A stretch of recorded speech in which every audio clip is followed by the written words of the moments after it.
خالد چشتی صاحب، Pakistan air force نے ہر موقع کے اوپر یہ ثابت کیا ہے کہ وہ وسائل جتنے بھی ہیں، جو بھی ان کے پاس اکوپمنٹ ہے، اسی دستیاب اکوپمنٹ کے اندر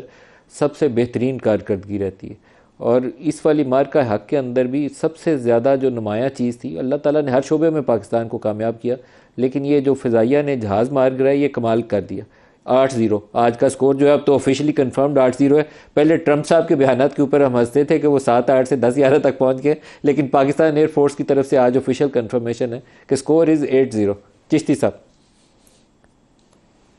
بہت شکریہ ملک صاحب، آپ نے انوائٹ کیا ہے. اور میں تو ایک سال سے 8-0 کہہ رہا ہوں. پاک فضائیہ نے آج کنفرم کر دیا ہے، بلکہ کل ہی میں نے ایک ڈاکومنٹری بنائی ہے، اس کا ٹائٹل یہی ہے اپنے چینل پر، 8-0 ریالٹی. اور وہ میں نے پاک فضائیہ سے ظاہر ویریفائی کیا تھا، اور آئی واز پریویلیج کہ مجھے کافی سارا ڈیٹا اس میں دیا گیا تھا، کیونکہ لمبی ویڈیو تھی، کوئی 1.25 گھنٹے کی. تو میں اس کے ریسرچ کر کی بنیاد پر میں بھی آپ کو کنفرم کر سکتا ہوں کہ میں آلموسٹ ایک سال سے اس پر کام کر رہا تھا. تو وہ 8-0 کے علاوہ جو ڈومیننس جس کا آپ ذکر کر رہے تھے، وہ بڑی امپورٹنٹ ہے. اگر انڈیا کے پاس اتنے جہاز ہیں، جو انیشیٹو جس رات انہوں نے لیا آلموسٹ 85 جہاز بھیجنے کا، اور ظاہر ہے ان کا جو مینڈیٹ تھا وہ میں نے اس ڈاکومنٹری میں بھی ذکر کیا، لیکن کوئکلی میں آپ کے ویورز کو بہتر انڈرسٹینڈنگ کے لیے بتا سکوں کہ سامنے انہوں نے رافیل جہاز لگائے ہوئے تھے اس فارمیشن کے جو آ رہے تھے، اور جس کا مطلب 2 آبجیکٹیو اچیو کرنا چاہتے تھے. ایک آبجیکٹیو یہ تھا کہ وہ اسٹینڈ آف ویپنز اس کے پاس ہوتا ہے، اسٹارم شیڈو جو ایئر ٹو سرفیس ہے، جو انہیں بھاولپور اور دوسری جگہوں پر استعمال کیا، وہ استعمال کر رہے تھے. اور دوسرا ان کا مقصد رافیل کو آگے رکھنے کا تھا. اس کے پاس بیونڈ ویژول رینج میزائل تقریباً 150 کلومیٹر پلس کا تھا. تو ان کا ٹارگیٹ یہ تھا کہ ہم ایک اے ٹو گراؤنڈ کی ویڈیو بنائیں گے پاکستان کے اندر جا کر، اور ایک ایر ٹو ایئر کے کچھ نقصان کریں گے پاک فضائی کے کوئی جہازوں کا. تو وہ ویڈیو، اور تھوڑی دیر بعد ہم دنیا کو بتائیں گے کہ ہماری پاکستان میں ایئر ڈومیننس ہے، اور ہم نے ایک سبق سکھا دیا ہے ایسا ملک جس کو وہ چاہتے تھے کہ ریلیونٹ ہو جائے. تو یہ پاکستان ایئر فورس کا جس چیز کو وہ بھول گئے، وہ 1965-71 جنگ کی یہ ریئیکٹیو اور ڈیفینسو ایئر فورس نہیں رہی تھی. اوور دا ایئرز یہ ایک ڈسرپٹیو فورس ہے، یہ گیم چینجنگ فورس ہے. یہ obviously ایک انوائرمنٹ سیٹ کرنے کے لیے پیس سیٹ کرتی ہے. تو یہ نیو ڈائنامکس آف وارفیئر تھے جو اس دفعہ لڑے گئے ہیں. اور ہم نے دنیا کو یہ نہ صرف پاکستان ایئر فورس نے، بلکہ ایز اے کنٹری ہم نے لوگوں کو بتا دیا کہ کوئی بھی ملک ہماری سوورینٹی کو بریچ کرے گا تو ہم اس کو نیو نارمل نہیں بنانے دیں گے. جج جوری ایگزیکیوشن وہ نہیں ہوگا، اور وہ ڈیسائیڈ کرے گا. اگر وہ ہم قبول کر لیتے تو آپ اور میں اپنے چینلوں پر بیٹھے ہوئے خدا نہ خواستہ کسی وقت نشانہ بن جائیں، اور انڈیا نے کہنا تھا کہ ہمیں لگتا تھا کہ یہ دہشت گرد تھے، ہم نے ان کو ناک آؤٹ کر دیا. تو یہ ہم نے بننے نہیں دیا، پہلی بات یہ. اور ظاہر ہے میں اکثر کہتا ہوں کہ جب آپ اس طرح کی وکٹری حاصل کرتے ہیں الحمدللہ، تو victory has value, and then value gives you power, and then power talks to power. ہم جو ریلیونٹ ہوئے ہیں ایسے نہیں ہو گئے، ہم نے یہ ارن کی ہے. اور میں تو ایک سال سے یہ کہتا آ رہا ہوں کہ پریزیڈنٹ ٹرمپ نے جنگ نہیں رکوائی، پریزیڈنٹ ٹرمپ نے جنگ فیسیلیٹیٹ کیا. رکوانے میں رکوائی ہے 25 کروڑ لوگوں نے، مسلح افواج نے، اور خاص طور پر پاک فضائیہ نے، جس نے اتنا بفٹنگ جواب دیا کہ دنیا کو اسٹیبلش ہو گیا کہ یہ وہ ایئر فورس ہے، یہ وہ قوم ہے، یہ وہ ملٹری ہے جس کو آپ فور گرانٹیڈ نہیں لے سکتے. جس کی وجہ سے آپ نے دیکھا ایک سال کے اندر کہاں ہم پچھلی 5-6 تاریخ کو شاید دنیا کے ریلیٹیولی لیس ریلیونٹ تھے. اب نہ صرف اس وقت ہم ریجنل ریلیونس ہم نے گین کی، لیکن اوور دا ایئرز، اور اب جو ایران امریکہ کی جنگ ہے اس میں ہم گلوبل ریلیونس گین کر چکے ہیں کہ نہ صرف ہم اپنے لیے پیس لونگ تھے، ہم دوسروں کے لیے بھی پیس لونگ ملک ہے.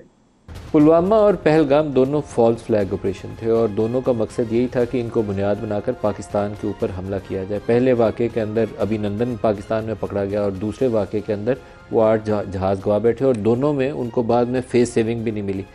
آج محسن نقوی صاحب نے ایک اپنی پریس کانفرنس کے دوران ایک چھوٹی سی بات بتائی ہے، لیکن وہ ظاہر یہ کرتی ہے کہ وہ جو پلوامہ میں انہوں نے کیا، جو پہلگام میں کیا، اس کا ایک دوبارہ سے ایکشن ریپلے کر کے وہ نئے سرے سے، جس کو کہتے ہیں نا سندور آپریشن ابھی جاری ہے، کوئی نیا ایونٹ کریٹ کرنے کی کوشش کر رہے تھے. سنیے محسن صاحب نے کیا کہا. ہمیں یہ پتہ ہے کہ وہ کشمیر سائڈ پہ انہوں نے پھر کوئی ڈرامہ کرنے کی کوشش کر رہے تھے، جو ہم نے پہلے سے پکڑ لیا اور کافی حد تک ان کو انفارم بھی کیا. عوام کو یہ بتانا بہت ضروری ہے کہ آپ کی انٹیلیجنس ایجنسیز آپ کو جنگ جتانے میں مدد کی ہے، وہ ایک نارمل انٹیلیجنس ایجنسیز دور دور تک نہیں کر سکتے. چشتی صاحب، یہ انٹیریئر منسٹر پاکستان کے یہ کہہ رہے ہیں کہ وہ دوبارہ کچھ کشمیر میں ڈرامہ رچانے کی کوشش کر رہے تھے، تو پھر ہم نے پکڑ لیا اور ان کو بتایا بھی کہ یار یہ آپ کام کرنے والے ہیں. تو یہ میرے خیال میں جو بار بار وہاں سے کچھ ہو رہا ہے، اس کے اوپر ہمیں کوئی طریقہ کار اپنانا پڑے گا، نہیں تو وہ روز ڈرامہ یہ کرتے رہیں گے. چشتی صاحب. جی ملک صاحب، 30 اپریل 2025 پچھلے سال بھی ان کے 4 جو رافیل جہاز تھے وہ کشمیر کی طرف سے آئے تھے، یہ کانفلکٹ شروع ہونے سے تقریباً 1 ہفتہ پہلے، اور وہ یہی ہمارے ڈیفنس نیٹ ورک اور سسٹمز کو چیک کرنا چاہ رہے تھے، اور electronic order of battle that means radars کی لوکیشن اور مختلف سینسرز کو ریڈ کرنا چاہ رہے تھے، لیکن ہم نے اسی وقت ان پر پاک فضائیہ نے سائبر کمانڈ حملہ کیا تھا۔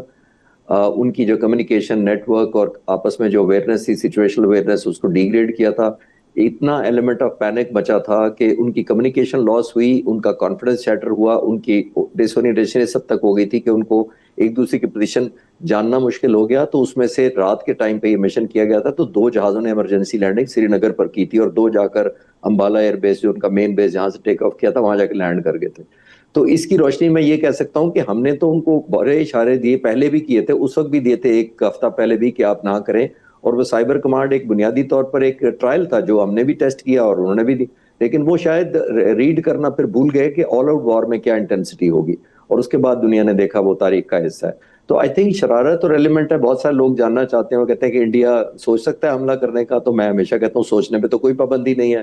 تو کہتے ہیں حملہ کر سکتا ہے، میں نے کہا کرنے میں بھی کوئی مسئلہ نہیں ہے۔ مسئلہ یہ ہے کہ آپ ہٹ بیک یا ایبزارب کر سکتے ہیں جب پنچ بیک ہوگا، اصل تو وہ میٹر کرتا ہے۔ امریکہ کا بھی ہم بات کر رہے تھے، تو امریکہ نے جب حملہ کیا تو اس کو یہ بھی ریلائز کرنا چاہیے تھا کہ رسپانس میں آپ جب دشمن کے آپ کے ڈیسیژن میکنگ لوپ میں شامل ہو جاتا ہے تو آپ یونیلیٹرلی جنگ شروع کر سکتے ہیں، یونیلیٹرلی بند نہیں کر سکتے۔ آپ کا پھر دشمن آپ کو ڈکٹیٹ کرتا ہے، ڈیپینڈ کرتا ہے وہ حاوی آپ پر حاوی ہوا ہے کہ نہیں ہوا۔ پاکستان میں یہی ہوا کہ ہم نے جو میسج دیا پھر اس کے بعد ان کے ہاتھ سے بال نکل گئی، اور انشاءاللہ وقت آئے گا پریزیڈنٹ ٹرمپ ذرا سا زیادہ غصے میں ہوئے تو وہ کنفرم کریں گے کسی دن کہ کس ملک نے اپروچ کیا تھا ان کو، اور وہ پریزیڈنٹ ٹرمپ کو اپروچ کرنے والا انڈیا تھا اور پاکستان نہیں تھا۔ تو آئی تھنک ہم تو بہت میسیجنگ کرتے رہے ہیں، ملٹریلی بھی، الیکٹرانک وارفیئر پہ، ڈپلومیٹک تو امبیسڈر صاحب اور جنرل صاحب بیٹھے ہیں، تو یہ ہماری تاریخ گواہ ہے کہ ہم نے اوفینس بائی ڈیزائن کبھی نہیں کیا تھا، لیکن ہم اس کو کمپلشن یا اوبلیگیٹری سمجھتے ہیں رسپونڈ بیک کرنا، اور ایسے آنے والے واقعات میں اگر اس طرح کا ریپیٹ ہوا تو obviously انشاءاللہ تعالیٰ جو آج ایئر مارشل طارق غازی نے بھی کہا ہے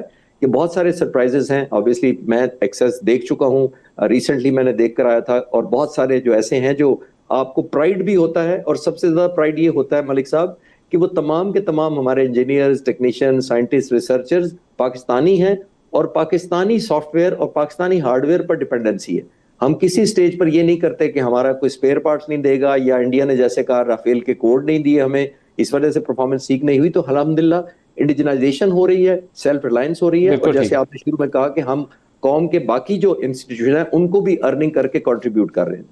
جنرل کیوم صاحب، ایران والے معاملے پہ بھی 1-2 سوال اگر کر لیں، ان کی طرف سے آج رات یا کل کسی وقت فارمل رسپانس آنا چاہیے، ہو سکتا ہے راکچی صاحب نے جو ڈار صاحب سے کال کی ہے اس میں کچھ چیزیں کمیونیکیٹ کی بھی ہوں، آپ کی توقعات کیا ہیں؟ میں یہ سمجھتا ہوں کہ چونکہ دونوں ممالک کو جنگ تو سوٹ نہیں کرتی، اور نہ ہی جنگ یہ بہت پرولانگ ہو سکتی ہے، چونکہ اس میں اسٹیٹ آف ہارموز اگر انوالوڈ ہے تو یہ سپلائی لینز کو کاٹنے کی بات ہے، تو they will come to terms, because the moment آپ نے دیکھا کہ امریکہ نے اور اسرائیل نے سیز فائر قبول کر لی، تو اس کا مطلب یہ ہے کہ جنگ سے مسئلہ حل نہیں ہو سکتا۔ جنگ سے اگر مسئلہ حل یہ ہوتا جیسے وینزویلا میں انہوں نے اپنے طور پہ کر لیا، اگر کوئی اس طرح تر نوالا ہوتا تو وہ پھر اس وقت کر لیتے۔ تو میں ہوپ فل ہوں کہ ultimately things will settle down, چونکہ دیکھیں ایران تو پہلے ہی ایگری کہ ہم اپنے نیوکلیئر انریچمنٹ کو کیپ کرتے ہیں، جو پہلے اوباما کے ساتھ ان کا ایک معاہدہ ہوا تھا، اور انہوں نے کہا تھا آپ کے اوپر سینکشنز کو ہم سافٹ کریں گے۔ ابھی بھی آئی ایم شیور کہ وہ اس صورت میں تو کچھ ٹائم فریم پہلے 15 سال کا انہوں نے کہا تھا کہ آپ کریں گے۔ ابھی یہ کہیں گے کہ جو انریچمنٹ ہمارا رائٹ ہے این پی ٹی کے سگنیٹریز ہونے کے ساتھ، تو وہ تو ہمیں ملنا چاہیے۔ تو میرے خیال میں finally they will come down to terms, but اس میں یہ جنگ کا جو خطرات ہیں وہ اللہ کے کرم سے اور ابھی دوبارہ نہیں ہوگے، بیکاز جنگ کر کے انہوں نے دیکھ لیا ہے، اور تاریخ گواہ ہے کہ جنگوں سے مسئلے حل نہیں ہوتے، مسئلے آپ کے ڈائلاگ آپ کے ٹیبل کے اوپر بیٹھ کے ہی حل ہو سکتے ہیں۔